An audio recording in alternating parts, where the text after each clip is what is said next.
കള്ളപ്രവാചകന്മാരെ സൂക്ഷിച്ചുകൊള്ളുവീൻ. അവർ ആടുകളുടെ വേഷം പൂണ്ട് നിങ്ങളുടെ അടുക്കൽ വരുന്നു, അകമയോ കടിച്ച് കീറുന്ന ചെന്നായ്ക്കളാകും. അവരുടെ ഫലങ്ങളാൽ നിങ്ങൾക്കവരെ തിരിച്ചറിയാം.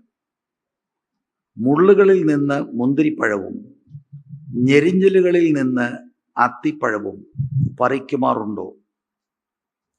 നല്ല വൃക്ഷമൊക്കെയും നല്ല ഫലം കായ്ക്കുന്നു, ആകാത്ത വൃക്ഷമോ ആകാത്ത ഫലം കായ്ക്കുന്നു. നല്ല വൃക്ഷത്തിന് ആകാത്ത ഫലവും ആകാത്ത വൃക്ഷത്തിന് നല്ല ഫലവും കായ്പാൻ കഴിയുകയില്ല. നല്ല ഫലം കായ്ക്കാത്ത വൃക്ഷം ഒക്കെയും വെട്ടി തീയിലിടുന്നു. ആകയാൽ അവരുടെ ഫലത്താൽ നിങ്ങളവരെ തിരിച്ചറിയും. ഈ പകൽക്കാലം നമ്മൾ ഒരുമിച്ച് ധ്യാനിക്കുവാനായി എടുത്തിരിക്കുന്ന ദൈവവചന ഭാഗം ഇതാണ്. മിക്കവാറും അതിൻ്റെ 15-ാം വാക്യത്തിലായിരിക്കും നമ്മൾ കേന്ദ്രീകരിക്കുന്നത്.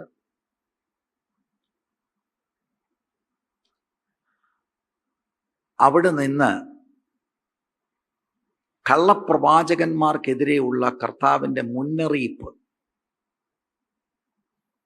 അതാണ് നമ്മൾ ധ്യാനിക്കുവാനായി താല്പര്യപ്പെടുന്നത്.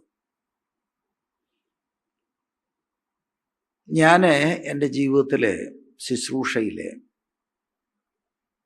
അനേക ഇടങ്ങൾ യാത്ര ചെയ്യുവാൻ കർത്താവ് എനിക്ക് അവസരങ്ങൾ ഒരുക്കിയിട്ടുണ്ട്. ശുശ്രൂഷപരമായി ക്ഷണം സ്വീകരിച്ച് പലയിടങ്ങളിൽ ഞാൻ യാത്ര ചെയ്ത് പല ചർച്ചുകളിൽ പോയി ശുശ്രൂഷിക്കുന്ന അനുഭവങ്ങൾ കർത്താവ് കൃപയാൽ ഇളിവനായി എനിക്ക് തന്നിട്ടുണ്ട്. ഞാൻ പൊതുവെ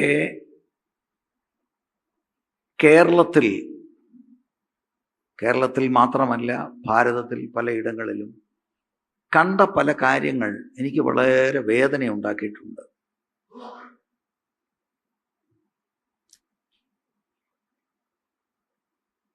ദൈവവചനത്തിൻ്റെ പഥ്യ ഉപദേശങ്ങളിൽ നിന്ന് കുറേ വർഷങ്ങളായി, കൃത്യം കണക്കെനിക്ക് പറയാൻ കഴിയുകയില്ല, ഒരു 30-40 വർഷങ്ങൾ എങ്കിലും ആയി എന്ന് ഞാൻ മനസ്സിലാക്കുന്നു. ദൈവസന്നിധിയിൽ വരുന്ന ദൈവമക്കളുടെ ഹൃദയങ്ങൾ ക്രിസ്തുവിനോടുള്ള ഏകാഗ്രതയിൽ നിന്ന് മാറ്റിക്കളയുന്ന ദൂതുകളാണ് പലയിടങ്ങളിലും കേൾക്കുന്നത്.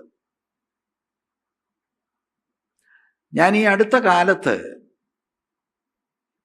ഒരു ക്ഷണം സ്വീകരിച്ച് ഒരു സ്ഥലത്ത് ചെന്നു. കർത്താവ് എൻ്റെ ഹൃദയത്തിൽ പ്രകാശിപ്പിച്ച ദൈവത്തിൻ്റെ വചനം വളരെ ശാന്തമായിട്ട് അവരോട് പറഞ്ഞു. അത് ദീർഘദിവസങ്ങളിലെ ഒരു പ്രാർത്ഥനയാണ്. അത് കഴിഞ്ഞിട്ട് രാത്രിയിലത്തെ യോഗമായിരുന്നത് കൊണ്ട് അവിടെയുള്ള കർത്തൃദാസൻ ഒരുക്കിയ രാത്രി ഭക്ഷണം കഴിക്കുവാനായിട്ട് ഞാനും കുടുംബവും ഒക്കെ അവിടെ ഇരുന്നു. അങ്ങനെ ഭക്ഷണം കഴിച്ചുകൊണ്ടിരുന്നപ്പോൾ അദ്ദേഹവുമായിട്ട് ഞാൻ സംസാരിച്ചു. അപ്പം എനിക്ക് എൻ്റെ മനസ്സിലുണ്ടായിരുന്ന ഒരു ചോദ്യം അദ്ദേഹത്തോട് ഞാൻ ചോദിച്ചു. ഈ ദീർഘനാളുകളുടെ ഈ പ്രാർത്ഥനയിൽ ഓരോ ദിവസവും വ്യത്യസ്ത ദൈവത്തിൻ്റെ ദാസന്മാരെ ക്ഷണിച്ചു വരുത്തുമ്പോൾ ഇതിനകത്ത് പ്രശ്നമുണ്ടാകത്തില്ലേ? ഒരാൾ പറയുന്നത് മറ്റേയാൾ പറയുന്നതുമായിട്ട് യോജിക്കാതെ വരുന്ന അനുഭവങ്ങൾ ഉണ്ടാകത്തില്ലേ? അദ്ദേഹം അതിന് എന്നോട് പറഞ്ഞ മറുപടി, ഇന്നലെ പറഞ്ഞ ആള് പറഞ്ഞതിന് വിപരീതമായിട്ടാ പാസ്റ്റർ പറഞ്ഞത്. അപ്പൊ എൻ്റെ ഉള്ളത്തിൽ വന്നത്, പിന്നെ എന്തിനാണ് ഈ എല്ലാവരെയും വിളിക്കുന്നത്? അപ്പം അങ്ങനെ ഞങ്ങളുടെ സംഭാഷണം മുന്നോട്ട് പോകുമ്പോൾ ഞാൻ അദ്ദേഹത്തോട് യാദൃച്ഛമായിട്ട് ചോദിച്ചു, അടുത്ത് വരുന്ന ആളുകൾ ആരാണ്? അപ്പോൾ അദ്ദേഹം ഒരാളുടെ പേര് പറഞ്ഞു. എനിക്ക് അദ്ദേഹത്തെ അത്ര പരിചയമില്ല. അപ്പം ഞാൻ ചോദിച്ചു, വചനമൊക്കെ പറയുമോ?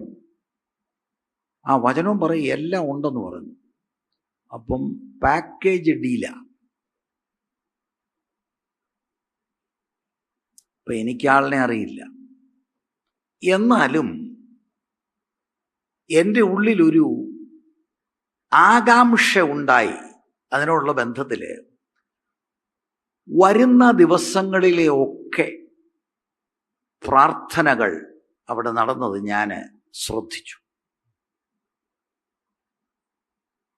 വളരെ പണം മുടക്കി നടത്തുന്ന ഒരു മഹായോഗമാണ്. എല്ലാ മീറ്റിങ്ങിലും എല്ലാ അവിടുത്തെ മണിക്കൂറുകളും ഞാൻ അറ്റൻഡ് ചെയ്തു എന്ന് ഞാൻ അവകാശപ്പെടുന്നില്ല. ഓടിച്ചോടിച്ച് പലരുടെയും പ്രഭാഷണങ്ങൾ ഞാൻ ശ്രദ്ധിച്ചു. എനിക്ക് വളരെ പ്രയാസം തോന്നി, എനിക്ക് വളരെ ദുഃഖം തോന്നി വ്യക്തിപരമായി. ഒരു വേദഭാഗമെടുത്ത് അതിനകത്തെ ദൂത് പറയുവാൻ പലർക്കും കഴിയുന്നില്ല. അങ്ങനെ പറയുന്നവരുണ്ട്. എന്നാൽ മിക്കവരും ഈ മുൻപിലിരിക്കുന്ന സദസ്സിനെ കരങ്ങൾ അടുപ്പിച്ച് ഇളക്കുക എന്നുള്ള പദ്ധതിയാണ്.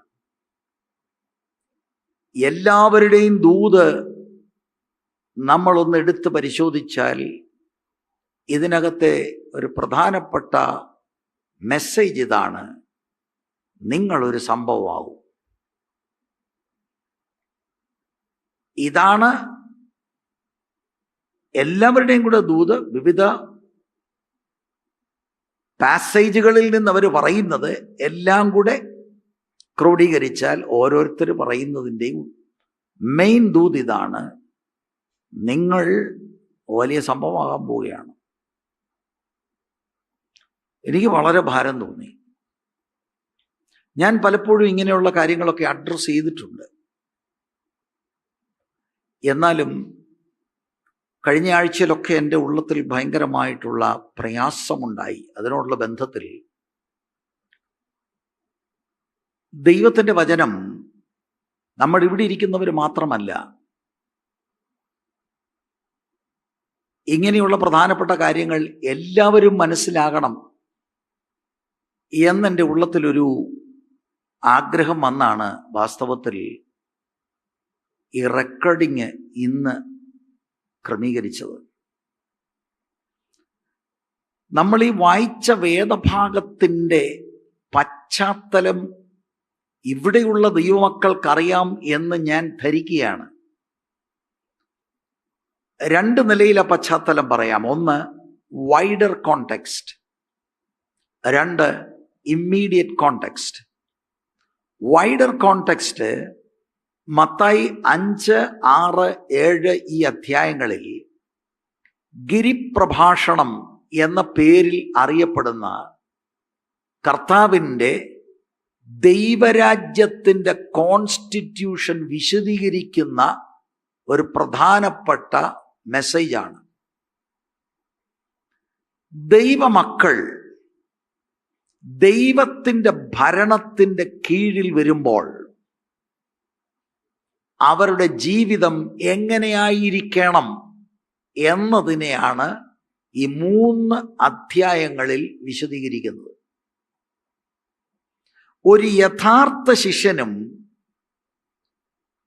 ഒരു ഡ്യൂപ്ലിക്കേറ്റ് ശിഷ്യനും തമ്മിലുള്ള വ്യത്യാസത്തെ കർത്താവ് വിശദീകരിക്കുന്നുണ്ട്. ആന്തരികമായ നീതി വീണ്ടും ജനനത്താലും ആത്മപ്രവൃത്തിയാലും ഉണ്ടാകുന്ന ആളുകളുടെയും ബാഹ്യമായ നീതിയിൽ നിന്ന് മനുഷ്യരെ മാത്രം കളിപ്പിക്കുന്ന ആളുകളെയും തമ്മിലുള്ള ഒരു കോൺട്രാസ്റ്റും ഈ 3 അധ്യായങ്ങൾ നമുക്ക് കാണാൻ കഴിയും. പ്രത്യേകിച്ച് ആ കാലഘട്ടത്തിലെ മത നേതാക്കന്മാരായിരുന്നു ഫരീസയരും ശാസ്ത്രിമാരും. അവരുടെ ആത്മീകത കാപഠ്യമാണ് ദൈവത്തിൻ്റെ ഭരണത്തിൻ്റെ കീഴിൽ, കർത്താവിൻ്റെ കർത്തൃത്വത്തിൻ്റെ കീഴിൽ കടന്നു വന്ന ഒരു ദൈവ പൈതലിന് ആന്തരിക നീതിയാണ് ഉണ്ടാകുന്നത്. മതനേതാക്കന്മാരാകുന്ന ഫരീസയരും ശാസ്ത്രിമാരുടെയും ഭക്തി കേവലം ബാഹ്യമായിരുന്നു. നമ്മളെ സംബന്ധിച്ചിടത്തോളം ഞാനിത് പറഞ്ഞപ്പോൾ പ്രത്യേകിച്ച് നിങ്ങൾക്കൊന്നും തോന്നിക്കാണില്ല. എന്നാൽ യേശു ഇത് സംസാരിക്കുമ്പോൾ യേശുവിൻ്റെ ഓഡിയൻസിന് ഷോക്കാണ്. സ്വർഗത്തിൽ ആരെങ്കിലും പോകുമെങ്കിൽ അത് ഫരീസയരും ശാസ്ത്രിമാരുമാണ് എന്ന് അന്നത്തെ സമൂഹം തെറ്റിദ്ധരിച്ചു. കാരണം അവർ പ്രാർത്ഥിക്കുന്നു, അവർ ഉപവസിക്കുന്നു, അവർ വചനം മനഃപ്പാഠമാക്കുന്നു, അവർ ഒരുപാട് ആത്മീയ കാര്യങ്ങൾ ചെയ്യുന്നു, അനേകർക്ക് നന്മ ചെയ്യുന്നു, ദശാംശം കൊടുക്കുന്നു എന്നിങ്ങനെയുള്ള കാര്യങ്ങളെല്ലാം ചെയ്യുന്നത് കൊണ്ട് പൊതുജനം ധരിച്ചത് ഇവരാണ് ആത്മീകർ എന്നതാണ്. കർത്താവിന് പറയാനുള്ളത് അത് മുഴുവനും ബാഹ്യമാണ്. അത് മാത്രം ചെയ്യുന്ന ഒരാള് നിത്യതയിൽ ദൈവത്തോടു കൂടി കാണുകയില്ല. ദൈവരാജ്യം എന്ന് പറഞ്ഞാൽ നമ്മുടെ ഹൃദയത്തിൽ ദൈവത്തിൻ്റെ ഭരണമാണ്. ആ ഹൃദയത്തിൽ ഉണ്ടാകുന്ന ദൈവത്തിൻ്റെ ഭരണം ഒരുവനിൽ വരുമ്പോൾ അവൻ്റെ ഉള്ളിൽ നിന്നാണ് ദൈവപ്രസാദമുള്ള ജീവിതം പുറത്തേക്ക് വരുന്നത്. ഇപ്പൊ ഈ 3 അധ്യായങ്ങളിൽ ഈ കാര്യങ്ങൾ വളരെ വിശദമായി കർത്താവ് പഠിപ്പിക്കുന്നു. ഇതാണ് ഇതിൻ്റെ കോണ്ടെക്സ്റ്റ്, അല്ലെങ്കിൽ ഇതിൻ്റെ വൈഡർ കോണ്ടെക്സ്റ്റ്.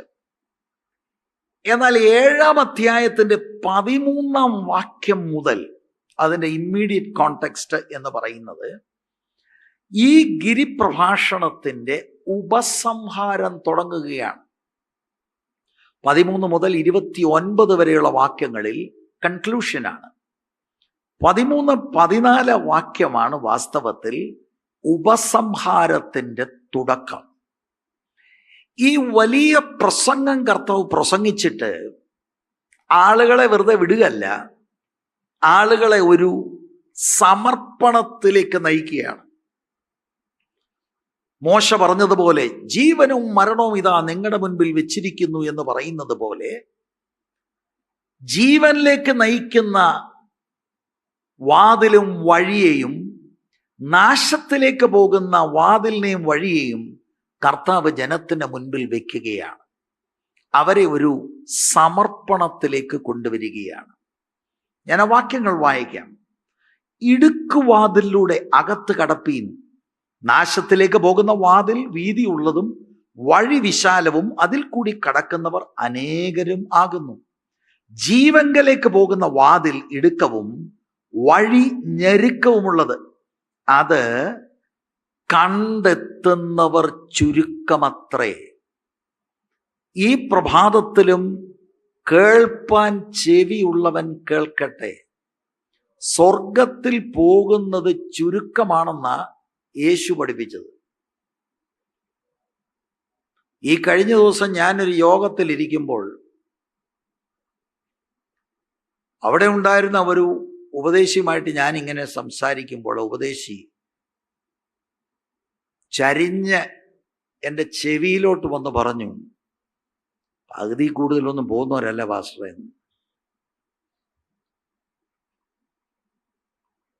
ഇതൊരു വലിയ വാണിംഗ് ആണ്. വേർപെട്ട സമൂഹമെല്ലാം ചിന്തിച്ചിരിക്കുന്ന അവരെല്ലാം കൂടെ പോകുമെന്നാണ്. യേശുവിൻ്റെ വാക്കുകൾ അതിൻ്റെ ഗൗരവത്തിലെടുക്കുക. ഇവിടെ 2 വാതിലുകൾ, ഇടുക്കുവാതിൽ, വീതിയുള്ള വാതിൽ. 2 വഴി, ഞെരുക്കമുള്ള വഴി, വീതിയുള്ള വഴി. ഇതുവഴി 2 ഗ്രൂപ്പ് ആളുകളാണ്. ഞെരുക്കമുള്ള വഴിയെ ചുരുക്കം ആളുകൾ, വീതിയുള്ള വഴിയെ അനേകർ നടക്കുന്നു. ഇത് 2 ഡെസ്റ്റിനേഷനിലേക്കാണ് നയിക്കുന്നത്. ഞെരുക്കമുള്ള വഴിയെ ചുരുക്കം ആളുകൾ ജീവങ്കലേക്ക് പോകുന്നു. വീതിയുള്ള വഴിയെ അനേകർ, മെനി, അവര് നാശത്തിലേക്ക് പോകുന്നു. ഭൂരിപക്ഷം ആളുകൾ നാശത്തിലേക്കാണ് പോകുന്നതെന്ന് യേശു തമ്പുരാൻ പറയുന്നത് എന്താ? വിശ്വസിക്കാൻ പാട്. ചുരുക്കം ആളുകളാണ് ജീവനിലേക്ക് പോകുന്നതെന്ന് യേശു തമ്പുരാൻ പറയുന്നത് വിശ്വസിക്കാൻ എന്താണ് ആളുകൾക്ക് പാട്? അങ്ങനെയല്ലേ? ഇനിയും ഇത് സംബന്ധിച്ച് നമ്മൾ ഈ ദൈവസഭയിൽ കാര്യമായി പഠിച്ചതാണ്. തിരുവല്ലായിൽ ഗിരിപ്രഭാഷണം മുഴുവനും ബൈബിൾ സ്റ്റഡിയായി എടുത്തതാണ്. എന്നാലും ആളുകൾക്ക് ഇതൊരു ബുദ്ധിമുട്ടാണ്. അത് കണ്ടെത്തുന്നവർ ചുരുക്കമത്രേ. ഏത്? ഈ ജീവങ്കലേക്ക് പോകുന്ന ചുരുക്കം ആളുകൾ സഞ്ചരിക്കുന്ന ഈ വഴി കണ്ടെത്താൻ തന്നെ പാടാണ്. നിങ്ങൾക്ക് എവിടെയെങ്കിലും ഇത് സംബന്ധിച്ചൊരു കൺഫ്യൂഷൻ ഉണ്ട് എങ്കിൽ ലൂക്കോസിന്റെ സുവിശേഷം 13-ാം അധ്യായം മൈക്കിലൂടെ ഈ സമയത്ത് വായിക്കും. 13-ാം അധ്യായം അതിൻ്റെ 24-ാം വാക്യം, അതിൻ്റെ 23-24 വാക്യം പ്രിയ മകൾ ഇവിടെ വായിക്കും. അപ്പോൾ ഒരുത്തൻ അവനോട്, കർത്താവെ, രക്ഷിക്കപ്പെടുന്നവർ ചുരുക്കമോ എന്ന് ചോദിച്ചതിന് അവനോട് പറഞ്ഞത്, ഇടുക്കുവാതിലൂടെ കടപ്പാൻ പോരാടുവീൻ, പലരും കടപ്പാൻ നോക്കും, കഴിയുകയില്ലതാനും എന്ന് ഞാൻ നിങ്ങളോട് പറയുന്നു. യേശുവിന്റെ വാക്കുകളാണിത്. ഇതെന്റെ പ്രിയപ്പെട്ട സഹോദരീ സഹോദരന്മാരെ, ഇത് വളരെ ഗൗരവമായി എടുക്കാൻ ഞാൻ വളരെ താഴ്മയോടെ നിങ്ങളോട് അപേക്ഷിക്കുകയാണ്. സ്വർഗത്തിലേക്ക് പോകുന്ന വഴി, ഇറ്റ് ഈസ് എ ലോൺലി വേ. അധികം പേര് കൂടെ കാണില്ല. സ്വർഗത്തിലേക്ക് പോകുന്ന വഴിയിലൂടെ കടപ്പാൻ, ആ വാതിലൂടെ കടപ്പാൻ പാടാണ്. അത് കണ്ടെത്താൻ പാടാണ്. ഇറ്റ്സ് എ ഹിഡൻ വേ. അതുകൊണ്ട് ഒരു തെറ്റിദ്ധാരണ ആർക്കും ഉണ്ടാകരുത്. നമ്മൾ ഇതിലാണ് ഫോക്കസ് ചെയ്യേണ്ടത്. ഈ ചുരുക്കം പേര് സഞ്ചരിക്കുന്ന ഈ ഇടുക്കമുള്ള വാതിലും ഞെരുക്കമുള്ള വഴി എന്ത്? ഇതൊക്കെ നമ്മൾ നേരത്തെ പഠിച്ചതാണ്. വാതിൽ കർത്താവായ യേശു ക്രിസ്തുവാണ്. I am the door. വഴി, I am the way, the truth and life. Jesus ആണ് വഴി. ആ വഴിയെ ഞെരുക്കമുള്ളതാക്കുന്നത് ജീസസ് പറഞ്ഞ ദൈവത്തിൻ്റെ വചനമാണ്. അത് സ്വയത്യാഗത്തിൻ്റെ വഴിയാണ്. അത് ശിഷ്യത്വത്തിൻ്റെ വഴിയാണ്. അത് അനുദിനം ക്രൂശെടുത്ത് നടക്കുന്ന വഴിയാണ്. ഇത് നിങ്ങൾ മെഡിറ്റേറ്റ് ചെയ്യുക. ഈ വഴി വളരെ ഹാർഡാണ് അത് കണ്ടുപിടിക്കാൻ. പൂർണ്ണ ഹൃദയത്തോടെ ഈ വഴിക്ക് വേണ്ടി സെർച്ച് ചെയ്തില്ലെങ്കിൽ you will not even find it.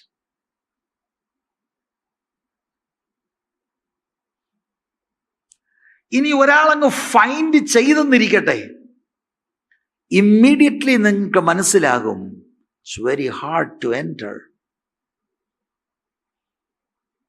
എന്ന് പറഞ്ഞാൽ it is a narrow door.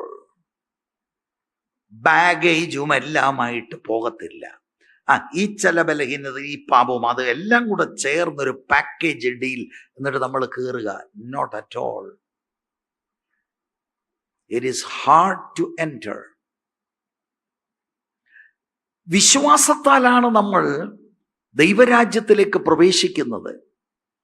പക്ഷേ വിശുദ്ധീകരണത്തിൻ്റെ വഴി നിയമങ്ങളുള്ളതാണ്. എന്നെ ദൈവം നീതീകരിച്ചിട്ടുണ്ടെങ്കിൽ ഞാൻ ഈ ഞെരുക്കമുള്ള വഴി, വിശുദ്ധീകരണത്തിന്റെ വഴിയിലായിരിക്കും നടക്കുന്നത്. അല്ലാതെ നീതീകരിക്കപ്പെട്ടവൻ താൻ തോന്നിയായി നടക്കുന്നു എങ്കിൽ അവൻ വാസ്തവമായി നീതീകരിക്കപ്പെട്ടിട്ടില്ല പ്രിയരെ. പ്രവൃത്തിയാലല്ല ആത്മരക്ഷ എന്നത് നമ്മൾ പഠിച്ചിട്ടുണ്ട്. രക്ഷിക്കപ്പെട്ടവന് സൽപ്രവൃത്തി ഉണ്ടാകണം. Praise the Lord. അപ്പൊ ഇത് ആമുഖമായി ഞാൻ ഇത് ഒന്ന് പറഞ്ഞു എന്ന് മാത്രമേ ഉള്ളൂ. എന്താണ് ഇത് ഇത്രയും ഞെരുക്കമുള്ളത്? എന്താണ് ആളുകൾക്ക് ഇത് മനസ്സിലാകാത്തത്? സ്വയനീതി എന്ന് പറയുന്ന വിഷയം ഇവിടെ ഇല്ല. പാപത്തെ നേരിടുന്നു, പൂർണ്ണമായ മാനസാന്തരം ഉണ്ടാകണം.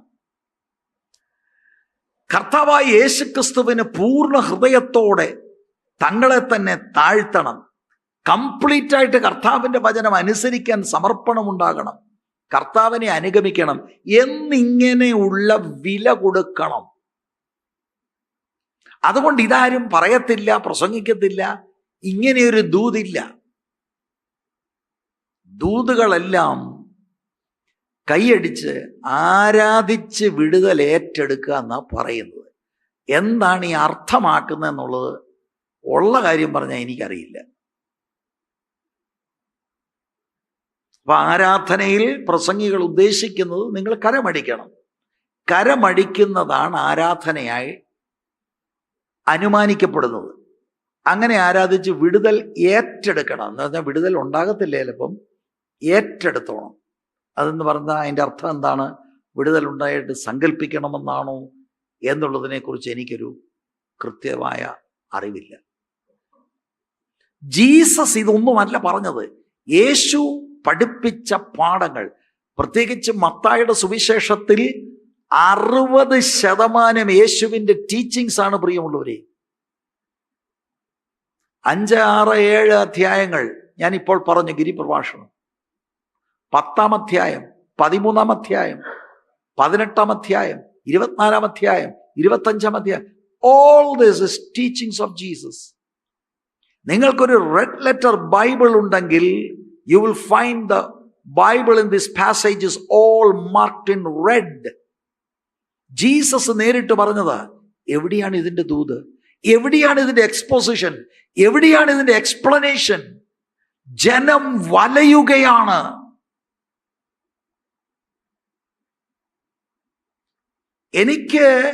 ഞാൻ അനേക വീഡിയോകൾ കണ്ടിട്ടാണ് ഈ സംസാരിക്കുന്നത്. എനിക്ക് മനസ്സിലായത് ശബ്ദത്തിൻ്റെ തരംഗത്തിലാണ് ഉണർവെന്ന് തെറ്റിദ്ധരിക്കപ്പെടുന്നു. ഭയങ്കര ഒച്ച വെക്കുക, അവിശ്വസനീയമാണ് ചിലരുടെ കപ്പാസിറ്റി. അതിന് ആ ഒച്ചയിലാണ് ഉണർവ്. എന്നിട്ട് ചില പ്രത്യേക ശബ്ദങ്ങൾ അവർ പുറപ്പെടുവിക്കുന്നു. ജനം മതിമറന്ന് കരങ്ങളടിക്കുന്നു. ഇത് ജീസസിനോടും ജീസസിന്റെ വചനത്തോടുമുള്ള അവഗണനയാണ്.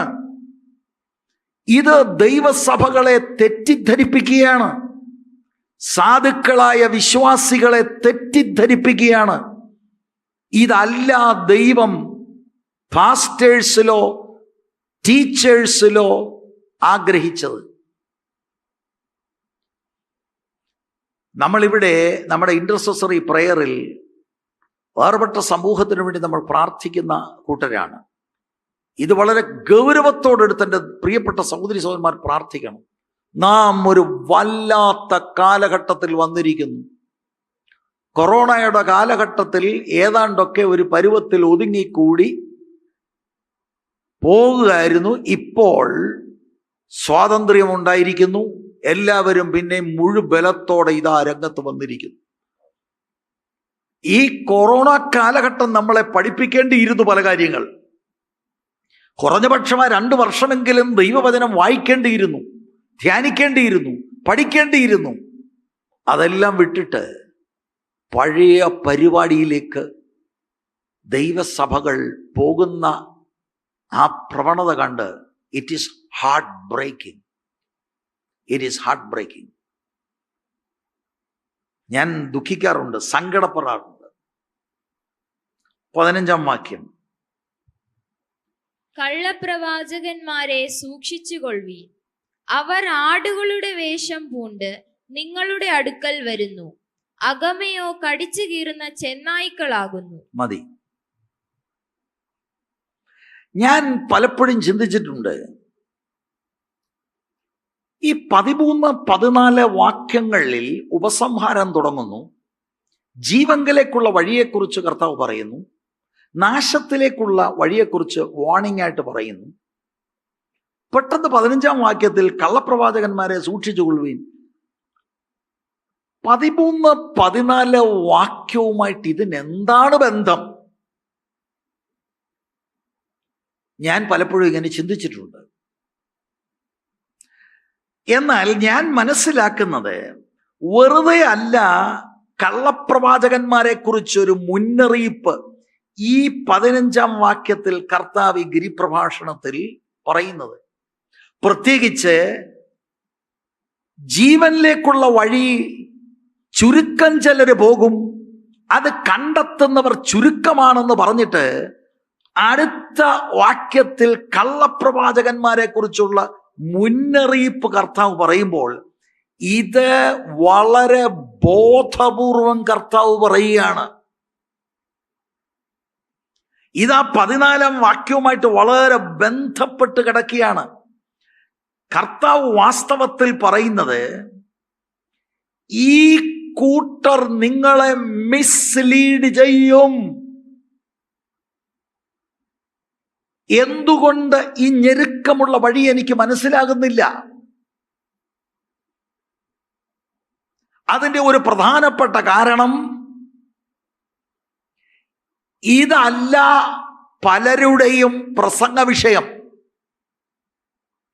കള്ളൻ ഇത് കാണിക്കത്തില്ല, കള്ളൻ മറിച്ച് നാശത്തിലേക്ക് പോകുന്നിടം കാണിക്കും. ഇത് വളരെ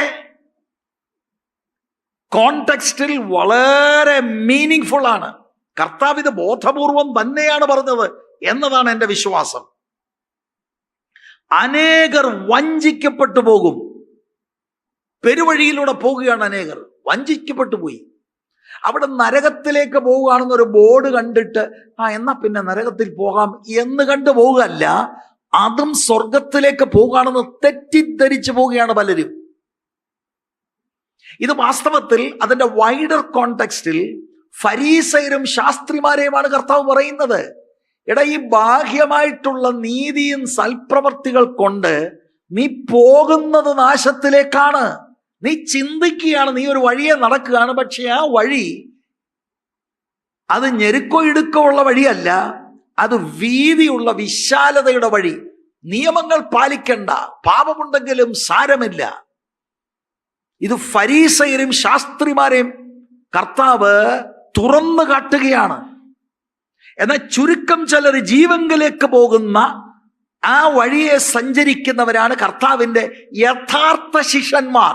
ആന്തരികമായി രക്ഷാനിർണയം പ്രാപിച്ച് ദൈവത്തിന്റെ ഭരണത്തിന്റെ കീഴിലായി, ആ ഭരണത്തിന്റെ കീഴിൽ നിന്ന് അവരുടെ ആന്തരികമായി ഉള്ളിൽ നിന്ന് കവിഞ്ഞൊഴുകുകയാണ് നീതി, ദൈവപ്രസാദമുള്ള ജീവിതം.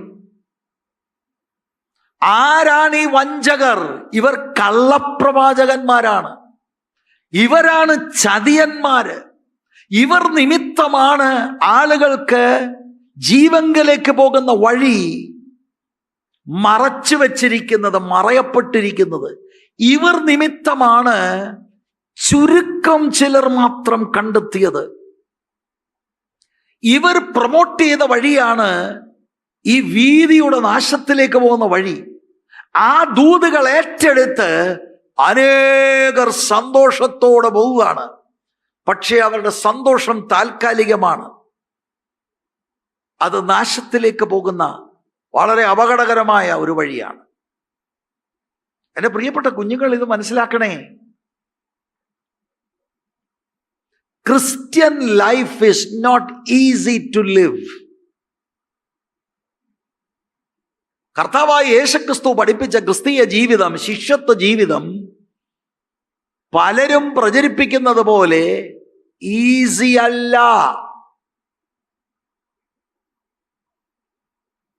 ഇതിന് വില കൊടുക്കണം.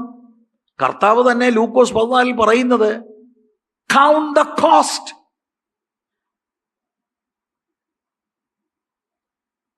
ശരിക്കും ക്രിസ്തീയ ജീവിതത്തിന്റെ വിലയെക്കുറിച്ച് നമുക്ക് ഒരു ശരിയായ ധാരണ ഉണ്ടാകണം. ശിഷ്യത്വത്തിലേക്കാണ് ദൈവം നമ്മളെ വിളിച്ചിരിക്കുന്നത്. പക്ഷെ വിളി ഏറ്റെടുത്താൽ വില കൊടുക്കണം. The call to discipleship and the cost of discipleship. Count the cost. Yesu ആരെയും ചതിച്ചിട്ടില്ല. Search the scriptures. തിരുവെഴുത്തുകളെ പഠിക്കുക, അല്ലെങ്കിൽ നാം ചതിവിലാകും. കള്ളപ്രവാചകന്മാർ. ഈ പ്രവാചകൻ എന്ന വാക്ക് കൊണ്ടെന്താണ് അർത്ഥമാക്കുന്നത്? മലയാളക്കരയിൽ നമ്മുടെ ഇടയിൽ പ്രവാചകൻ എന്നൊരു വാക്ക് കേൾക്കുമ്പോൾ നമ്മുടെ ഉള്ളിൽ പെട്ടെന്നുണ്ടാകുന്നത് വ്യക്തിപരമായ ദൂത് പറയുന്ന, മകനെ മകളെ വിളിച്ചു പറയുന്ന ഒരു കൂട്ടരുണ്ട്. അവരാണ് ഇത് എന്ന് നമ്മൾ ചിന്തിക്കും. തെറ്റില്ല, അവരുമുണ്ട്. പ്രവാചകൻ എന്ന വാക്കുകൊണ്ട് ഞാൻ അർത്ഥമാക്കുന്നത് ദൈവത്തിന് വേണ്ടി സംസാരിക്കുന്നു എന്ന് പറഞ്ഞ് വചനം പറയുകയാട്ട്, പഠിപ്പിക്കുകയാട്ട്, പ്രസംഗിക്കുകയാട്ട്, പ്രവചിക്കുകയാട്ട്, എന്തും ചെയ്യാട്ടെ, ദൈവം സംസാരിക്കുന്നു എന്ന് പറഞ്ഞ് പറയുന്ന ആളാണ് പ്രവാചകൻ. ദൈവത്തിൻ്റെ നാവായി നിൽക്കുന്നു. കള്ളപ്രവാചകൻ എന്ന് പറഞ്ഞാൽ ക്ലെയിം ദൈവം സംസാരിച്ചു ഞാൻ പറയുകയാണെന്ന, പക്ഷേ ദൈവം സംസാരിച്ചിട്ടില്ല. അവൻ ഫോൾസ് ആണ്, അവൻ ഫ്രോഡാണ്.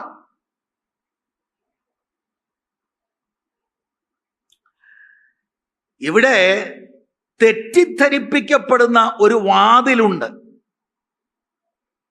വീതിയുള്ള വാതിൽ.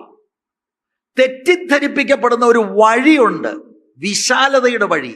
ഇതുപോലെ തെറ്റിദ്ധരിപ്പിക്കപ്പെടുന്ന ശുശ്രൂഷകരുമുണ്ട്, മിസ്ലീഡിംഗ് മിനിസ്റ്റേഴ്സ്. അവരാണ് ഫ്രോഡുകൾ. അത് പാസ്റ്ററായിക്കോ, അത് പ്രവാചകനായിക്കോ, അത് ഇവാഞ്ചലിസ്റ്റ് ആയിക്കോ, ടീച്ചറായിക്കോ, അപ്പോസ്തലനായിരിക്കോ, ആരുമാകട്ടെ. ഇത് നമ്മൾ സീരിയസ് ആയിട്ട് ചിന്തിച്ചില്ലെങ്കിൽ നമ്മുടെ നിത്യതയെ ബാധിക്കുന്നതാണ് ഈ കാര്യങ്ങൾ.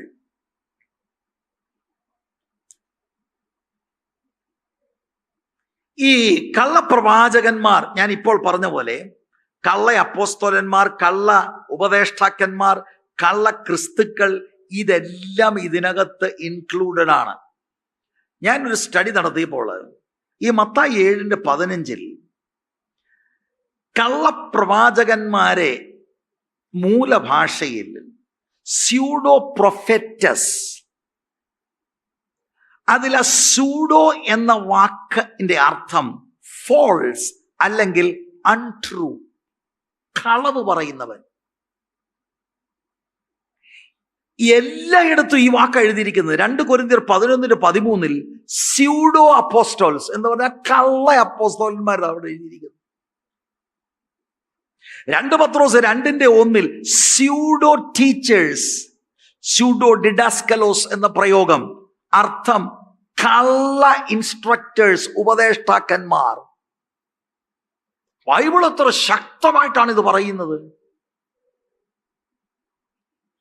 Mathai 24:24 pseudo Christ, pseudo Christos, false Christ, കളവ് പ്രചരിപ്പിക്കുക, ദുർവ്യാഖ്യാനങ്ങൾ നടത്തുക, തെറ്റിദ്ധരിപ്പിക്കപ്പെടുക, വചനത്തെ ട്വിസ്റ്റ് ചെയ്യുക, ഡിസ്റ്റോർട്ട് ചെയ്യുക. ഈ തരുണത്തിൽ ഞാനൊരു കാര്യം ദൈവമക്കളെ ഒന്ന് ഓർമ്മപ്പെടുത്താം. വചനം വേണ്ട നിലയിൽ കോണ്ടെക്സ്റ്റിൽ വ്യാഖ്യാനിക്കാതെ ഏതെങ്കിലും വാക്കോ വാക്യമോ എടുത്ത് മനസ്സിൽ തോന്നുന്നതെല്ലാം പറയുന്നത് ദൂത് തെറ്റാണ്. ഒരറിയപ്പെട്ടയാള് പറയുന്നത് എൻ്റെ ശ്രദ്ധയിൽപ്പെട്ടു. പ്രധാനപ്പെട്ട ഒരു കോൺഫറൻസിൽ അദ്ദേഹം പറയുകയാണ്, എനിക്കിതിൻ്റെ സന്ദർഭവും കോണ്ടെക്സ്റ്റും ഒക്കെ അറിയാം, പക്ഷെ അതിലേക്ക് പോയാൽ എനിക്ക് റീമ പറയാനൊക്കത്തില്ല. ഞാൻ റീമയാണ് പറയാൻ പോകുന്നത്. എന്ന് പറഞ്ഞാൽ റീമ എന്ന് ഉദ്ദേശിക്കുന്നത് ഇപ്പോൾ നിങ്ങൾക്കാവശ്യമുള്ള ഒരു ദൂത് തരണമെങ്കിൽ അദ്ദേഹത്തിന് സന്ദർഭത്തിൽ നിന്ന് വാക്യങ്ങളെ അടർത്തി മാറ്റിയെങ്കിലേ ഒക്കൂ എന്നർത്ഥം. അതിൻ്റെ യഥാർത്ഥ സന്ദർഭത്തിൽ വ്യാഖ്യാനിച്ചാൽ നിങ്ങൾക്ക് എൻ്റെ മുന്നിലിരിക്കുന്ന നിങ്ങൾക്ക് ഇന്ന് ആവശ്യമുള്ള ദൂത് കിട്ടത്തില്ലെന്ന്. Totally false and nonsense. കോണ്ടെക്സ്റ്റിൽ വ്യാഖ്യാനിക്കുമ്പോഴാണ് പരിശുദ്ധാത്മാവ് എന്താണ് ഉദ്ദേശിച്ചതെന്ന് നമുക്ക് ബോധ്യമായി നമുക്ക് ഇന്നത്തേക്കുള്ള ആപ്ലിക്കേഷൻ അതിനകത്തുനിന്ന് ലഭിക്കുന്നത്. ഇതൊക്കെ പറയുന്നത് കേട്ട് ചുമ്മാ ഇരുന്ന് കൈയടിക്കും, കാരണം എന്തോ പുതിയ സംഭവം.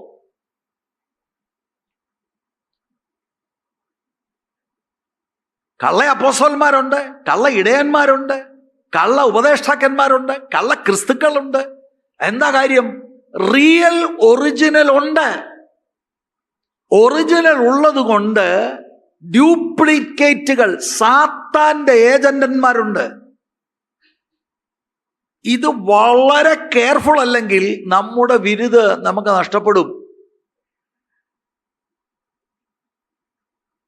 നമ്മളെ ആ ജീവനിലേക്കുള്ള വഴിയിൽ നിന്ന് മാറ്റുന്ന പ്രസംഗങ്ങളും പഠിപ്പിക്കരുതും കേൾക്കരുത്.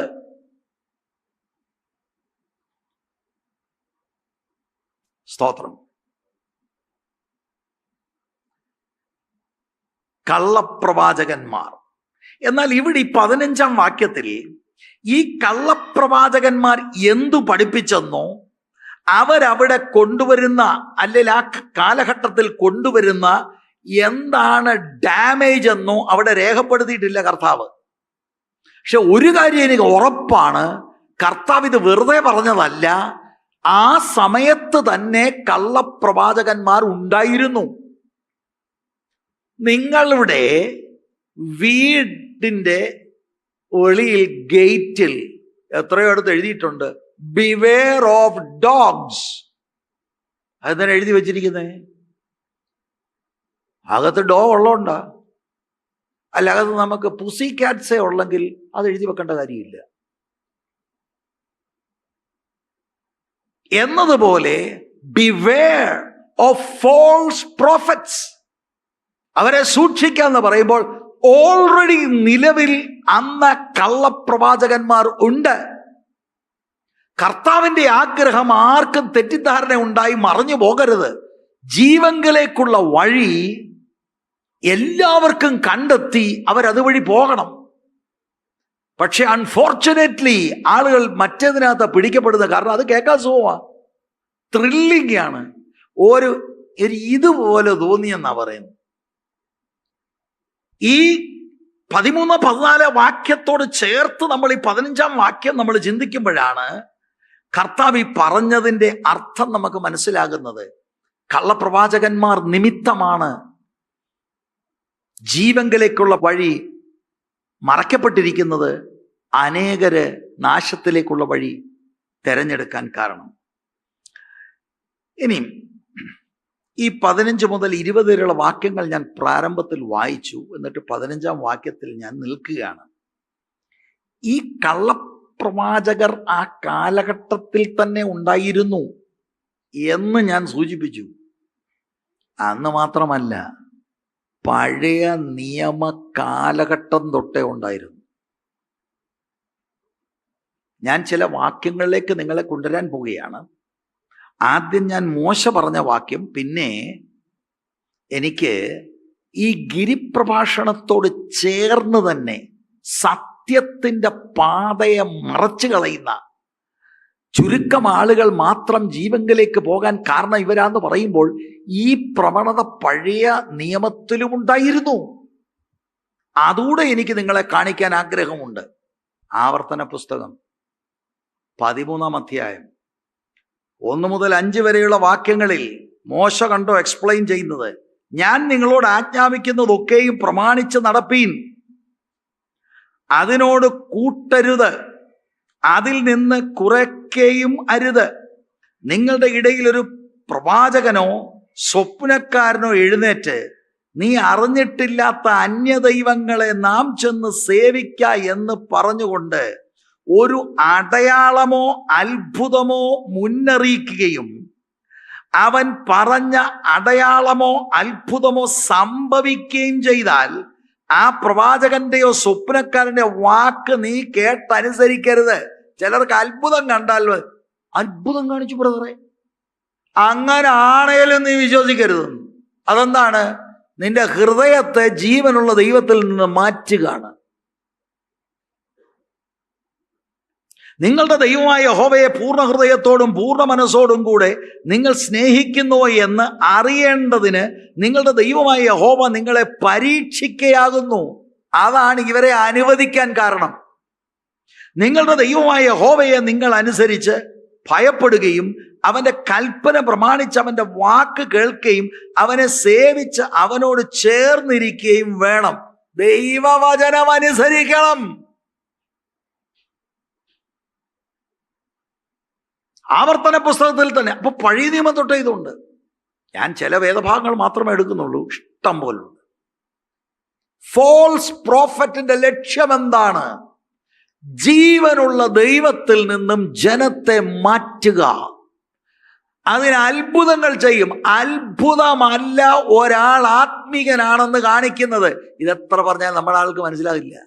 അത്ഭുതം മനസ്സിലാകാത്ത ഒരു അത്ഭുതമാണ്.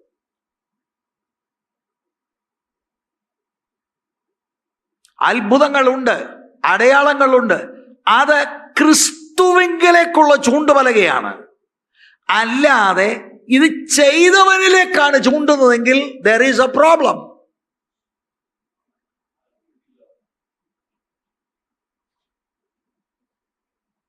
ഇതൊരു വാണിംഗ് ആണിത്. ഈ അത്ഭുതം, അടയാളങ്ങൾ മുന്നറിയിക്കുകയും അവൻ പറഞ്ഞ അടയാളമോ അത്ഭുതമോ സംഭവിക്കുകയും ചെയ്താൽ ആ പ്രവാചകന്റെയോ സ്വപ്നക്കാരന്റെ വാക്ക് നീ കേട്ടനുസരിക്കരുത്. 8-ാം മാസം പറഞ്ഞു, 8-ാം മാസത്തിൽ ഏതാണ്ട് സംഭവിച്ചു. അതിനെന്നാ?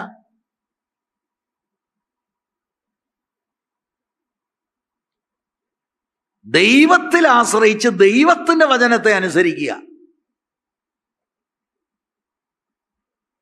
അതിന്റെ കാരണം കള്ളൻ നിന്റെ ഹൃദയത്തെ മാറ്റും. ഇനി ഞാൻ പറയാൻ പോകുന്ന വാക്യങ്ങൾ നിങ്ങൾ ശ്രദ്ധിക്കണം. മത്തായി 7:13-14 ഈ വാക്യങ്ങളിൽ കാണുന്ന ചിന്ത, ദൂത്, അതിനോട് ചേർന്ന് പഴയ നിയമത്തിൽ കള്ളപ്രവാചകന്മാർ പറഞ്ഞ ദൂതുകൾ നമുക്ക് മനസ്സിലാക്കാൻ കഴിയും. അല്ലെങ്കിൽ അവരെ തുറന്നു കാട്ടുന്ന ദൂതുകൾ. യിരെമ്യാ പ്രവചനം 6-ാം അധ്യായം 13-14 വാക്യം. അവരൊക്കെയും ആബാലവൃദ്ധം ദ്രവ്യാഗ്രഹികളാകുന്നു, പ്രവാചകന്മാരും പുരോഹിതന്മാരും ഒരുപോലെ വ്യാജം പ്രവർത്തിക്കുന്നു.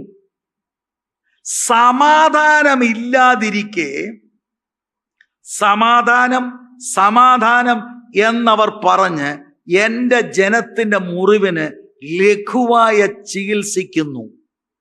ദൂതെന്താണ്? വിടുതൽ. ഏറ്റെടുത്താൽ മതി, വിടുതലാണ്. ആരാധിക്കുക അല്പസമയം.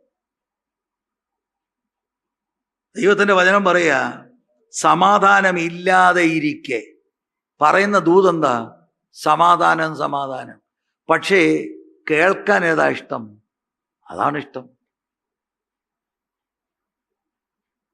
ഈ പ്രവാചകന്മാർ ഓഫർ ചെയ്യുന്നത് ഒരു ഓൾട്ടർനേറ്റീവ് വേ ആണ്. ജീസസ് പഠിപ്പിക്കുന്ന നാരോ വേയിൽ വില കൊടുക്കണം. ഒരു ഓൾട്ടർനേറ്റീവ് വേ ആണ് ദ ബ്രോഡ് വേ.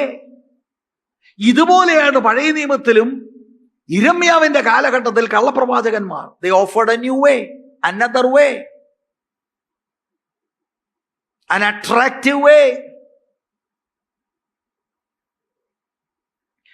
യെരമ്യാ പ്രവാചകന്റെ പുസ്തകത്തിലായിരിക്കുമ്പോൾ 8-ാം അധ്യായം 11-ാം വാക്യം, സമാധാനമില്ലാതെ ഇരിക്കെ സമാധാനം സമാധാനം എന്ന് പറഞ്ഞ് അവർ എൻ്റെ ജനത്തിന്റെ പുത്രിയുടെ മുറിവിന് ലഘുവായി ചികിത്സിക്കുന്നു. അഗൈൻ 23-ാം അധ്യായത്തിന്റെ 14-ാം വാക്യം, യെരുശലേമിലെ പ്രവാചകന്മാരിലോ ഞാൻ അതിഭയങ്കരമായുള്ളത് കണ്ടിരിക്കുന്നു. അവർ വ്യഭിചാരം ചെയ്ത് വ്യാജത്തിൽ നടക്കുന്നു. ആരും തൻ്റെ ദുഷ്ടത വിട്ടുതിരിയാതെ വണ്ണം അവർ ദുഷ്പ്രവർത്തിക്കാരെ ധൈര്യപ്പെടുത്തുന്നത്. കൊള്ളാം കൊള്ളാം.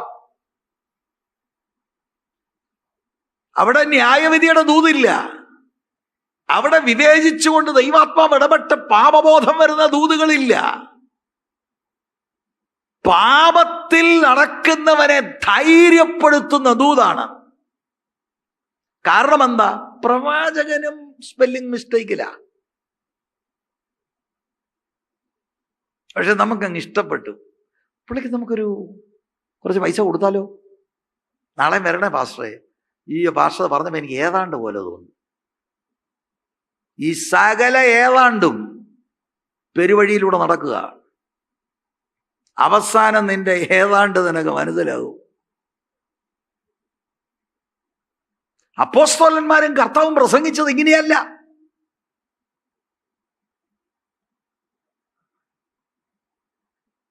അവരെല്ലാവരും എനിക്ക് സോദോം പോലെയും അതിലെ നിവാസികൾ ഗോമൊറ പോലെയും ഇരിക്കുന്നു. 23-ാമത്തെ അധ്യായം തന്നെ അതിൻ്റെ അടുത്ത വാക്യങ്ങൾ 16-17 വാക്യങ്ങൾ. സൈന്യങ്ങളുടെ യഹോവ ഇപ്രകാരം അരുളി ചെയ്യുന്നു, നിങ്ങളോട് പ്രവചിക്കുന്ന പ്രവാചകന്മാരുടെ വാക്ക് കേൾക്കരുത്. അവർ നിങ്ങളെ വ്യാജമുപദേശിക്കുന്നു. യഹോവയുടെ വായിൽ നിന്നുള്ളതല്ല, സ്വന്തം ഹൃദയത്തിലെ ദർശനമത്രേ അവർ പ്രവചിക്കുന്നത്. എന്നെ നിരസിക്കുന്നവരോട് അവർ നിങ്ങൾക്ക് സമാധാനമുണ്ടാകും എന്ന് യഹോവ അരുളി ചെയ്തിരിക്കുന്നു എന്ന് പറയുന്നു. സഭയെ വഴക്കുണ്ടാക്കി ജീവിതത്തിൽ ക്രമക്കേട് വന്നവനോട് പ്രൈസ് ലോർഡ് ബ്രദർ, സമാധാനം. നീ പന പോലെ തഴിച്ചു വീഴും അല്ലേ? വഞ്ചിക്കപ്പെടരുത്. ദൈവവചനമാണ് മാനദണ്ഡം. കള്ളന്റെ പരിപാടി കണ്ടോ? ഇത് അന്ന് മുതലേ ഉണ്ട്. തങ്ങളുടെ ഹൃദയത്തിലെ ശാഠ്യപ്രകാരം നടക്കുന്നവരോടൊക്കെയും നിങ്ങൾക്ക് ഒരു ദോഷവും വരികയില്ല എന്ന് പറയുന്നു. അയ്യോ, വാട്ട് എ ഡിസെപ്ഷൻ! ഇത് കേൾക്കുമ്പോൾ നമുക്കെന്താ? ഇന്നലെയും കൊളരായ്മ ചെയ്തു, പക്ഷെ ഇന്ന് വെളിപ്പെട്ട പ്രവാചകൻ പറയുന്നു ഒരു കുഴപ്പമില്ല, ഞാൻ നിന്നെ കാണുക, നിന്റെ വീട്ടിൽ തന്നെ ബഥേൽ പോലെ ചെറിയ ആരാധന വെളിപ്പെടുന്നു. എടാ, ഇവൻ കള്ളരെ, നിനക്കറിയത്തില്ലേ നീ കള്ളരാന്ന്? ഇത് നിന്നോട് ഇങ്ങനെ പ്രവചിച്ചാൽ അവനും കള്ളരാന്നറിയത്തില്ലേ?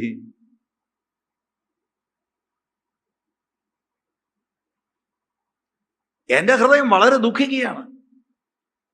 എത്ര പറഞ്ഞാലും ആളുകൾക്ക് മനസ്സിലാകില്ല. ദൈവത്തെ ഓർത്ത് ദൈവവചനം ഒന്ന് വായിച്ചാൽ മതി. ഇതിപ്പോൾ കേരളം, ഭാരതം മുഴുവൻ ഇതാണ്. പാപബോധം വരേണ്ട മെസ്സേജുകൾ പറഞ്ഞ് ക്രിസ്തുവിന്റെ സ്വഭാവത്തോട് അനുരൂപമാക്കേണ്ടതിന് നിനക്കിപ്പോൾ അഭിഷേകം കിട്ടാൻ പോവാ. നീ ഇന്ത്യ പിടിച്ച് കൊടുക്കുന്ന ഒരാളായിട്ട് മാറാൻ പോവാ. എന്നിട്ട് ഇത്രയും നാളായിട്ട് ഈ പിടിച്ചു കുലുക്കുന്ന ആള് വന്നില്ലല്ലോ. കൊറോണയ്ക്ക് മുൻപ് ഇതാണ് പറഞ്ഞത്, കൊറോണയ്ക്ക് ശേഷം ഇതാണ് പറയുന്നത്. ഓക്കെ, അപ്പം പ്രസംഗിക്കുന്ന താങ്കൾക്ക് ഏതായാലും ഇതുണ്ടല്ലോ, താങ്കൾ പിടിച്ചു കുലുക്കിയോ?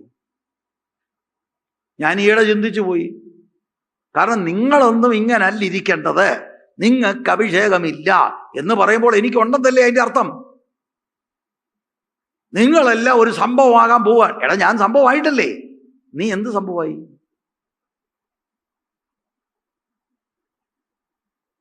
ഇത്രയും ചിന്തിക്കാൻ ഈ അമ്മാമ്മമാർക്കും അച്ചാച്ചന്മാർക്കും കഴിയുന്നില്ലല്ലോ എന്നോർത്താണ് ദുഃഖം.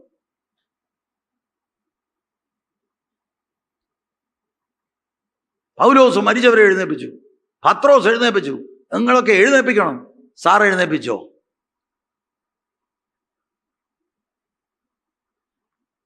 ഇങ്ങനെ പറഞ്ഞ ആളുകളെ ഇളക്കുക.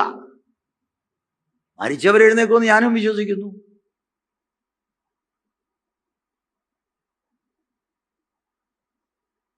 അതിനകത്ത് കുഴപ്പമൊന്നുമില്ല. ഇതെന്തിനാണ് ഇത് പറയുന്നതിൻ്റെ ലക്ഷ്യം? ആളുകളെ ഇളക്കുക. ഇന്നിവിടെ ചിലത് സംഭവിക്കും. മരിച്ചവരെ എഴുന്നേൽപ്പിക്കുന്ന ഒരു അഭിഷേകം ഇവിടെ വ്യാപരിക്കാൻ പോവുക. എന്നിട്ട് യോഗം കഴിഞ്ഞിട്ട് ആരിലേലും വ്യാപരിച്ചോ?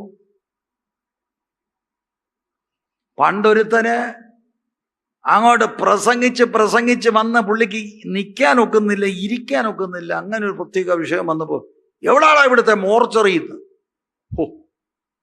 ആളുകൾ ഞെട്ടിപ്പോയി. മോർച്ചറി പുള്ളിക്കുണ്ടെങ്കിൽ ഇപ്പോൾ സകല ശവങ്ങളെയും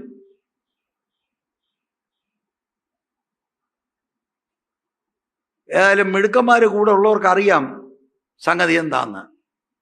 ശ്രേഷ്ഠദാസനെ വണ്ടിക്കകത്ത് കൊണ്ടുപോയി. ഇതൊക്കെയാണ് ആളുകൾക്ക് ഇഷ്ടം.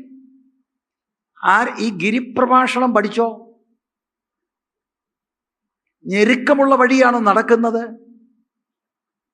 എത്ര സീരിയസ് ആണ് ഇത്, നിങ്ങൾ നോക്കിക്കേ.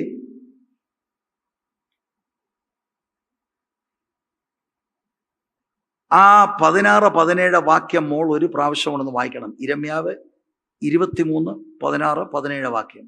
സൈന്യങ്ങളുടെ യഹോവ ഇപ്രകാരം അരുളി ചെയ്യുന്നു, നിങ്ങളോട് പ്രവചിക്കുന്ന പ്രവാചകന്മാരുടെ വാക്ക് കേൾക്കരുത്. അവർ നിങ്ങളെ വ്യാജം ഉപദേശിക്കുന്നു. യഹോവയുടെ വായിൽ നിന്നുള്ളതല്ല, സ്വന്തം ഹൃദയത്തിലെ ദർശനമത്രേ അവർ പ്രവചിക്കുന്നത്. എന്നെ അത് കേട്ടോ, നിരസിക്കുന്നവരോട് ദൂത് എന്താണ്? ഇതെന്താ? ഇത് നമ്മളൊന്ന് മനസ്സിലാക്ക് പ്രിയരെ. ദൈവത്തെ നിരസിക്കുന്നവരോട് കള്ളൻ പറയുന്ന വ്യാജമാണ്. എന്താണ് പറയുന്നത്?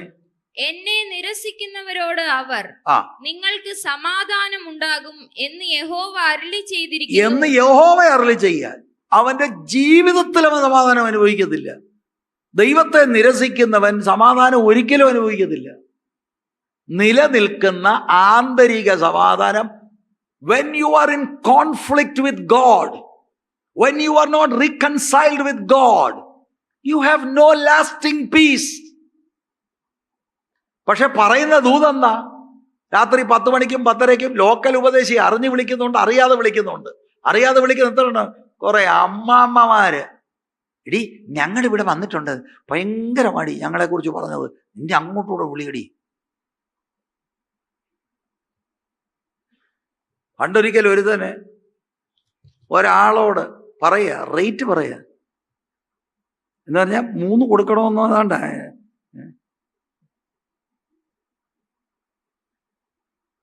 ഇതെല്ലാം കാശിന് വേണ്ടിയുള്ള തട്ടിപ്പാണ്. അടുത്തതെന്താണ്? തങ്ങളുടെ ഹൃദയത്തിലെ ശാഠ്യപ്രകാരം നടക്കുന്നവരോടൊക്കെ, തങ്ങളുടെ ഹൃദയത്തിലെ ശാഠ്യപ്രകാരം, ദൈവവചനത്തോട് മത്സരിക്കുന്ന ആളുകൾ, തങ്ങളുടെ ഹൃദയപ്രകാരം ശാഠ്യത്തിൽ നടക്കുന്ന ആളുകളോട് നിങ്ങൾക്ക് ഒരു ദോഷവും വരികയില്ല എന്നും പറയുന്നു. എന്തൊരു ഡിസെപ്ഷനാ! ഇതിനകത്തെ പ്രധാന വിഷയം എന്ന് പറയുന്നത് ഒരു ഫോൾസ് സെൻസ് ഓഫ് സെക്യൂരിറ്റിയാണ് ഉണ്ടാകുന്നത്. വ്യാജം പറഞ്ഞ് നമ്മളെ തെറ്റിദ്ധരിപ്പിക്കുകയാണ് ദൈവം നമുക്ക് അനുകൂലമാണെന്ന്. It is false. Your building will crash. ഇതുകൊണ്ടാണ് ഞെരുക്കമുള്ള വഴി കണ്ടെത്താത്തത്. ഇതേ കാര്യം ഇതുപോലെയാണ് 7:15 കള്ളപ്രവാചകന്മാരെ സൂക്ഷിക്കുക. ആ ഫ്ലോ ഓഫ് തോട്ട് അതാണ്. ഇത് തന്നെ പഴയ നിയമത്തിൽ യെരമ്യാ പ്രവാചകന്റെ കാലഘട്ടത്തിൽ നടന്നിട്ടുണ്ട്. ജനത്തെ വഞ്ചിച്ച് പെരുവഴിയിൽ എന്നതുപോലെ നടത്തുക, ഒരു ഫോൾസ് സെൻസ് ഓഫ് സെക്യൂരിറ്റി. ഞാൻ തന്നെ ഇത്രയും ഭാവമാകുന്ന ദൈവത്തിന്റെ പ്രവാചകൻ പറഞ്ഞിരിക്കടോ, ഒരു കുഴപ്പമില്ല, ശക്തമായി മുന്നേറുക. ഇങ്ങനെയൊക്കെയല്ലേ ചില വാക്കുകൾ പറയുന്നത്, ശക്തമായി മുന്നേറുക.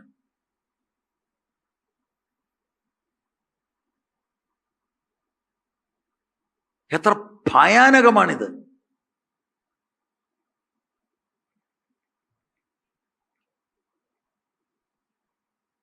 വാസ്തവത്തിൽ ഇവരെയൊക്കെ എന്തായിരുന്നു, ന്യായവിധിയെക്കുറിച്ചുള്ള മുന്നറിയിപ്പ് പറഞ്ഞ് അവരെ തിരുത്തി മാനസാന്തരത്തിലേക്ക് നടത്തുന്നതാണ് യഥാർത്ഥ പ്രവാചകൻ. കള്ളൻ കൊടുക്കുന്നത് ഗംഭീരമായിരിക്കും. ഉള്ളവരൊക്കെ രക്ഷിക്കപ്പെട്ടില്ലല്ലോ എന്ന് ന്യൂസിലൻഡിലോട്ട് ഫ്ലൈറ്റിൽ ഇങ്ങനെ പോകുന്ന കാണുന്നു ഞാൻ. ഫ്ലൈറ്റിലല്ല, നീ റോക്കറ്റെ പോവും. എന്തിനാ ന്യൂസിലൻഡ്, ചന്ദ്രനിൽ പോവും. ന്യൂസിലൻഡിലൊക്കെ പണ്ട് പലരും പോയിട്ടുള്ളതല്ലേ, നീ റോക്കറ്റ് ചന്ദ്രനിൽ പോവും. ഇതൊക്കെയാണ് പറയുന്നത്, കേൾക്കുന്നത്. These are false prophecies. ഇങ്ങനെയുള്ള പ്രവാചകന്മാരെ നിങ്ങൾ കേൾക്കരുതെന്ന ഈ 23-ാമത്തെ അധ്യായത്തിന്റെ 32-ാം വാക്യം. വ്യാജ സ്വപ്നങ്ങളെ പ്രവചിച്ച് വിവരിച്ച് ഭോഷ്കുകൊണ്ടും വ്യർത്ഥ പ്രശംസ കൊണ്ടും. കേട്ടോ, അത് വ്യർത്ഥ പ്രശംസ. ഒരിക്കലും ഞാനൊരു യോഗത്തിനൊന്ന് കയറി ചെല്ലുക, ഒരിടത്തൊരു യോഗത്തിന് കയറി ചെല്ലുക.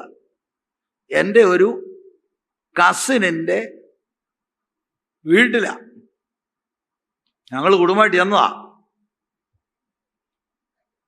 അവിടെ ഒരു ഉപദേശി പ്രസംഗിച്ചുകൊണ്ടിരിക്കുക. ഞാൻ അങ്ങോട്ട് കയറി ചെന്നപ്പം പ്രസംഗം അങ്ങ് നിന്നു. ഇവിടെ ഞാനും ഓർത്ത് എന്തു പറ്റി. യോഗം കഴിഞ്ഞിട്ട് എൻ്റെ കസിനോട് പറയുകയാണ്, പുള്ളിയുടെ കൂടെ ദൂതന്മാരുണ്ടെന്ന്. ഞാനോർത്ത് ഇത് നേരത്തെ നമുക്കറിയാമല്ലോ, അതെന്തിനാ പ്രസംഗം നിർത്തിയേ? ഇതൊക്കെ ചുമ്മാതെയാണ്. പുള്ളി കണ്ടോ ദൂതന്മാരെ? അത് പ്രശംസയാ, പൊക്കുക, കളത്തുക. വ്യാജ സ്വപ്നങ്ങളെ വിവരിച്ച് ഭോഷ്ക് കൊണ്ട് വ്യർത്ഥ പ്രശംസ കൊണ്ടും എൻ്റെ ജനത്തെ തെറ്റിച്ച് കളയുന്നവർക്ക് ഞാൻ വിരോധമാകുന്നു എന്ന് യഹോവയുടെ അരുളപ്പാട്. I am against them. പ്രശംസിച്ച് കിളത്തുമ്പോഴേ ഓർത്തോണം എന്തോ പ്രചനമാണ്. ഗുണപ്പെട് പ്രിയരെ, മാനസാന്തരപ്പെട്, മടങ്ങി ദൈവത്തിങ്കലേക്ക് വാ. പ്രത്യേകിച്ച് ഈ ഗൾഫിൽ നിന്നൊക്കെ വരുമ്പോൾ നമുക്കൊന്ന് ദൂത് കേട്ട്. കാരണം NLG ചെന്നാൽ ദൂതില്ല. ഇവിടുന്ന് ഒരിക്കലും ഒരു കുടുംബം വിട്ട് ദൂതില്ലെന്ന്. ഇവിടെ ദൂതില്ല.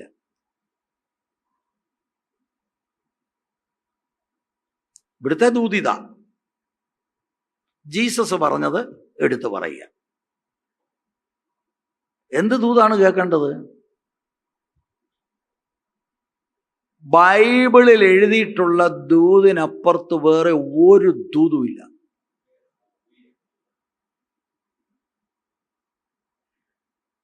സ്തോത്രം. ഞാൻ വ്യക്തിപരമായ പ്രവചനങ്ങൾ ഇല്ല എന്ന് പറയുകയല്ല, അതൊക്കെ ഉണ്ട്. എന്നാൽ ബൈബിളിന്റെ ബൗണ്ടറിയിലാണ് ഇതെല്ലാം നിൽക്കേണ്ടത്. മോളെ, ആ ലാസ്റ്റ് ഭാഗം ഒന്ന് വായിച്ച 23:32. ഞാൻ അവരെ അയച്ചിട്ടില്ല, ഞാൻ അവരെ അയച്ചിട്ടില്ല, അവരോട് കൽപ്പിച്ചിട്ടില്ല, അവർ ഈ ജനത്തിന് ഒട്ടും പ്രയോജനമായിരിക്കുകയുമില്ല എന്ന് യഹോവയുടെ അരുളപ്പാട്. Praise the Lord. നമ്മൾ 7-ാം അധ്യായത്തിന്റെ 15-ാം വാക്യത്തിന്റെ അടിസ്ഥാനത്തിൽ കള്ളപ്രവചനം അന്ന് നിലവിലുണ്ടായിരുന്നു എന്ന് വ്യക്തമാണ്. പഴയ നിയമ കാലഘട്ടം തൊട്ടേ ഉണ്ടായിരുന്നു. ഇനി ഞാൻ പറയുന്നത് ശ്രദ്ധിച്ച് കേൾക്കണം. എന്താ ഇവരിങ്ങനെ വർദ്ധിക്കാൻ കാരണം? ജനത്തിനിതാണിഷ്ടം. ഇടുക്കുവാതിലും ഒക്കെ പറഞ്ഞാലേ ഒരിതില്ലൊരു എന്തുവാ ഇത്? അല്ല, നമുക്കൊന്ന് ആരാധിച്ച് സന്തോഷിച്ച് ഒന്ന് പോകണ്ടേ? ഇങ്ങനെയാ കാണിക്കുന്നത്. ഒരു വാക്യം നിങ്ങളെ കാണിക്കാം. മോളെ 5-ാം അധ്യായം, ഇരമ്യാ പ്രവാചകന്റെ പുസ്തകം 5-ാം അധ്യായം, അതിന്റെ 30-31 വാക്യം വായിക്കണം.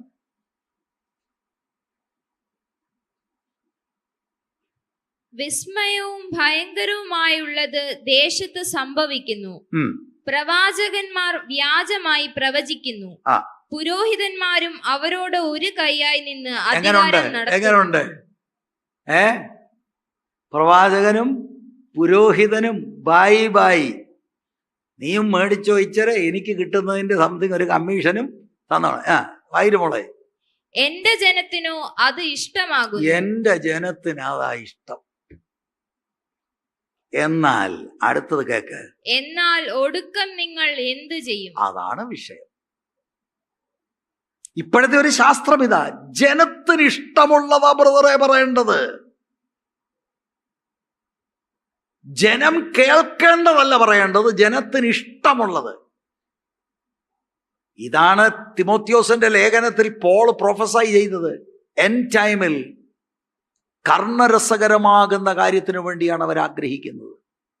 പഥ്യ ഉപദേശം വേണ്ട. They want their ears to be tickled. ജനത്തിനിത് വേണം, ജനത്തിനത് വിളമ്പുന്നു, ചില്ലറ മേടിക്കാനുള്ളത് മേടിക്കുന്നു, എല്ലാവർക്കും സന്തോഷം, ജനത്തിനും സന്തോഷം, പറഞ്ഞവർക്കും സന്തോഷം. Praise the Lord. ഇതാണ് യവന്മാര് ഇങ്ങനെ കയറി തഴച്ച് വളരുന്നത്. പക്ഷെ വിഷയം ഇതാ, എന്നാൽ ഒടുക്കം നിങ്ങൾ എന്ത് ചെയ്യും? എന്ത് ചെയ്യും? പ്രവാചകന്മാർ വ്യാജമായി പ്രവചിക്കുന്നു, പുരോഹിതന്മാരും അവരോട് ഒരു കൈയായി നിന്ന് അധികാരം നടത്തുന്നു, എന്റെ ജനത്തിനോ അതിഷ്ടമാകുന്നു.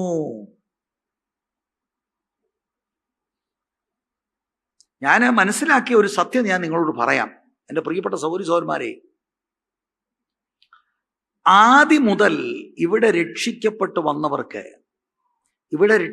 വന്നവർ പല കാറ്റഗറിയാ. ആദ്യമായി സുവിശേഷം കേട്ട് രക്ഷിക്കപ്പെട്ട് ഇതിനകത്തായവരുണ്ട്, ഈ ചർച്ചിനോട് ചേർന്ന് പ്രവർത്തിക്കുന്നവരുണ്ട്.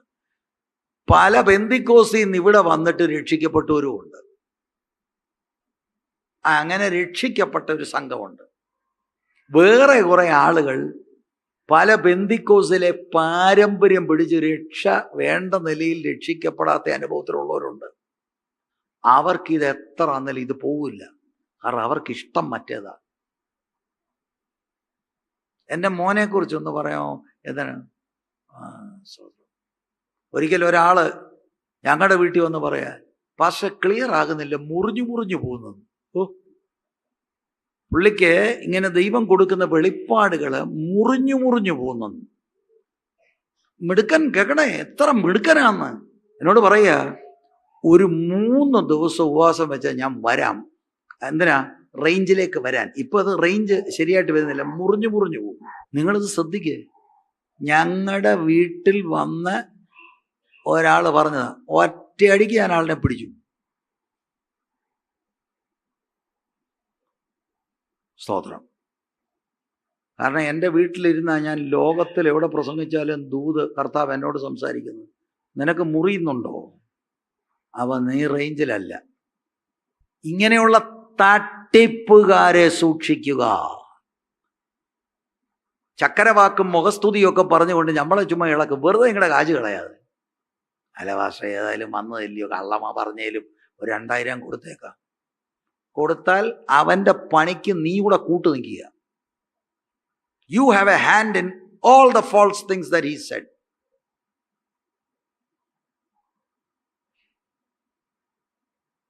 Praise the Lord. ഇത് വളരെ ഗൗരവമുള്ളതായിട്ട് ദൈവമക്കൾ മനസ്സിലാക്കുക. ഞാൻ എൻ്റെ വാക്കുകൾ ഇവിടെ ചുരുക്കുക.